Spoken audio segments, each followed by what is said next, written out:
Artificial intelligence will change our world. Machines that can think like humans, yet crunch through massive amounts of data in a very inhuman way, may be exactly the tool we need to solve our biggest problems. AI may also unlock the remaining mysteries of the human mind, and this is what intrigues me the most. I'm not a neuroscientist, but as a computer scientist, I write programs that can learn from their experience, and change and adapt. Some of my first experiments were with a robot that needed to avoid obstacles outdoors, and I still remember the amazement that I felt when the robot stopped running into trees and instead drove around the trees and down the winding forest trail without me changing a single line of code, but because the robot's program had learned from its experience and changed its own behavior. A decade later, I'm still writing programs that can learn from experience and change and adapt, and I'm still amazed. To be clear, we have not yet created true artificial intelligence, and it may be decades more before we do. But we are making progress. So let me tell you about machines that can learn to play video games, solve mazes, and run through an obstacle course. The programs that I write use a learning algorithm called reinforcement learning. We start with what we call an agent, and this is the part of the algorithm that learns and takes actions, and that's why we call it an agent, because it has agency and autonomy. The agent interacts with an environment, it sees observations, it takes actions, and it gets reward, both positive and negative. This idea of reinforcement learning is simple and powerful. It's based on the same way that a dog learns how to sit, or we encourage a child to practice piano through strategically given M&Ms. Let's go a little bit deeper. The agent that I'm talking about is a mathematical model. And at DeepMind, we've been very successful in using deep neural networks with many layers of neurons and millions of connections between those neurons as the agent, thus merging the fields of deep learning and reinforcement learning. As for the environment, we mainly use games at DeepMind. Why is that? Well, games are very, very useful because we can readily evaluate how well the agent does by pitting it against a human player, for example, or comparing its score to other agents. But more importantly, we can think of games as being like a microcosm of human ability because they are so diverse and so ubiquitous across human culture. So they're incredibly valuable if what we want is to both develop and demonstrate artificial intelligence. At DeepMind, we've trained agents to play everything from simple video games to incredibly complex games such as Go and chess. One particular game I can show to you is this game. It's an Atari game called Breakout. Those of you that are a child of the 70s or 80s may remember it very well, maybe new to others of you. And the way an agent learns to play this game is by seeing the pixels on the screen, then making mathematical calculations which propagate through those millions of connections, layer by layer in the network, producing an action, which is a command on the joystick. Now, if that action is good and results in the agent getting more points, more reward, then the learning algorithm reinforces that action by adjusting ever so slightly all of the millions of connections in that neural network.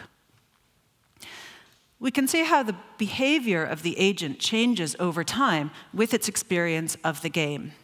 So at first, even after 100 games of experience, it's still pretty rubbish. It misses the ball all too often.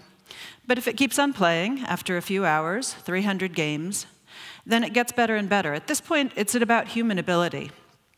It can return the ball, keep alive for a long time. If we let it keep on learning, then after a few more hours and a lot of play and a lot of games of experience, then it gets really good. It gets better than a human because it learns how to do this trick called tunneling.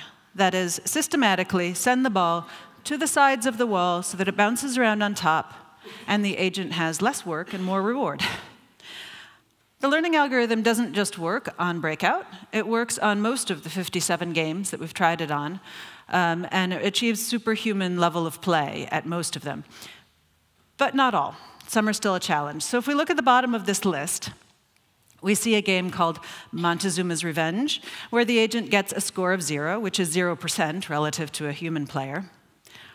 Why is Montezuma's Revenge hard?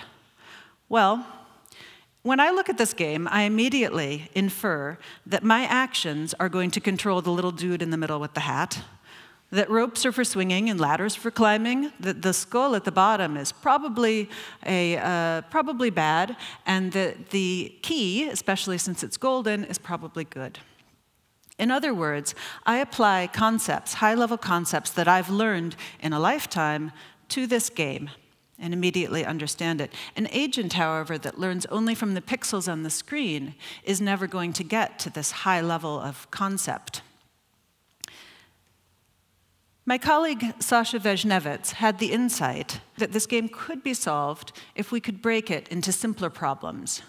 For instance, if we could say, jump across the gap, get to the ladder, get past the skull, and pick up the key, then maybe this would be a solvable problem. And if you think about it, that's what a teacher does. A good teacher breaks down a hard problem into simpler problems that a student can learn. So we developed an architecture that involves training 2 neural networks, 2 agents, at the same time from the same game. One of them, we call it the teacher, produces those sub-problems, learns what good sub-problems are, and sends them to the student. The student actually takes the actions, controls the joystick, tries to maximize reward in the game, but also tries to do what the teacher tells it to. And even though these 2 agents are only trained from those same pixels on the screen and with no other information, the structure allows strategy and communication to emerge over time, and we end up being able to learn how to play the game. If we look at how the agent plays now, it's still not as good as a human. My 10-year-old son would not be impressed, I think. But it is managing to move around the screen. It's managing to get through. It even manages to pick up the sword, an important piece, before dying. So we are making progress. Let me tell you about another challenge for our learning algorithms, for these agents. And that's the problem of learning multiple games, one after the other. We humans have a seemingly limitless capacity to learn games one after the other. We learn to play piano, we learn to play poker, we learn to play ping pong, all without forgetting how to ride the bike that we learned before any of those. But agents that we train have a very hard time learning just 2 games one after the other. This is because when we learn on the first game, then we saturate the neural connections, the millions of neural connections, they all get saturated with knowledge of how to play that first game. And when we move on to play the second game, all of those neural connections are overwritten, obliterated with the second game, thus producing the phenomenon known as catastrophic forgetting, which is well known for neural networks. We can see this happening in the simple game of Pong. So this is a trained Pong agent. It's superhuman, better than any of us, because it can methodically get to a score of 20 to 0. The agent is controlling the green paddle on the right. And it will go through, methodically win with a score of 20 to 0 on every game that it plays against the computer opponent here. What happens when we make a very small change to the input? All we're going to do is change the paddle and the score of the opponent from orange to black. And now we see that the agent controlling the green paddle still moves around, but it's missing the point and missing the ball as well, and it loses with a score of 0 to 20 every time. Catastrophic failure. So in order to solve this, we took some inspiration from neuroscience. In the mouse brain, and presumably in our own as well, there's a process called synaptic consolidation that protects only neural connections that are formed when a particular new skill is learned. And we developed an algorithm where, after training on a game, we automatically identify and protect only the neural connections that are most important for that skill on that game. This means that when we move on to playing the second game, that there are spare neurons that can be used to learn the new game, and we've preserved the knowledge of how to play the old game, thus preventing forgetting. This is called elastic weight consolidation, and when we apply it to our agents, then we find that they can learn 10 games, one after the other, without forgetting, and all at superhuman level. All right, so let's move on from video games. And let's take a look at a more complex environment, this maze. So consider this maze. It's not too hard to solve from this perspective, clearly.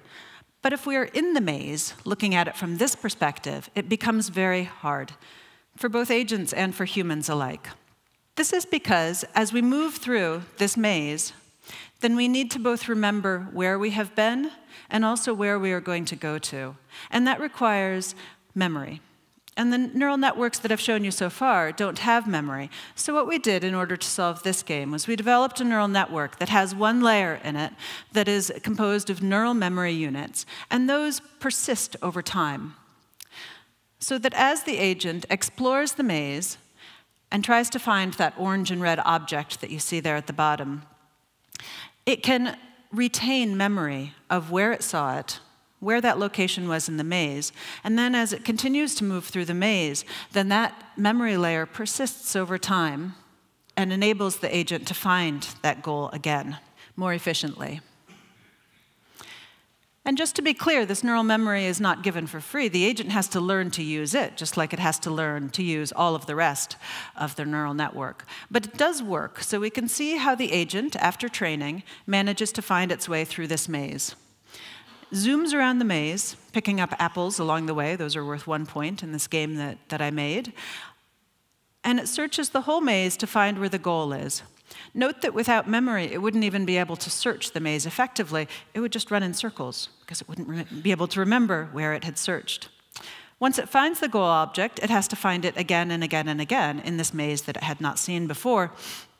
And we can look at how long it takes to get back to the goal each successive time and see that it gets lower each time, meaning that the agent is using its memory to improve its performance and get back to the goal again and again. I'll tell you about one last challenge for our learning agents today, and that's the challenge of controlling a humanoid figure like our own. This is challenging for us. Think about how long it takes a baby to learn to take those first few steps alone. And it's an interesting problem. My colleague Nicholas Heese trained an agent to control this simulated humanoid figure. Instead of the neural network producing a single joystick command, the network produces a set of 21 different actions, continuous values, one for each of the different joints in this simulated humanoid figure. And then the agent learns how to control the humanoid so that it can run through an obstacle course, which can have random walls placed or can have gaps of increasing size. Let's take a look at the video of how it does.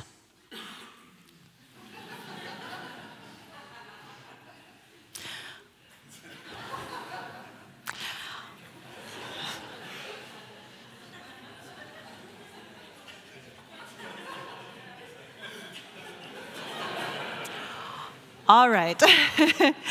So clearly, this is not the most sophisticated running agent that you've ever seen. And you may think that it is awkward or inhuman-like or simply funny, the way it controls the body, and particularly those arms. But keep in mind that this agent has never been asked to do anything with its arms, like juggle or carry a full pint glass, nor has it ever seen any human examples to emulate, nor has it undergone the merciless scrutiny of its peers. It's simply trying to use its arms to do the task better, so it's using them for momentum and for balance. So it's clearly going to be a little while before we can use this technology in order to control complex robots on real-world tasks. But it is a very interesting research path that we're going down with a lot of potential. And where, you may ask, is this path actually going to lead us? And why are we trying to solve artificial intelligence at DeepMind?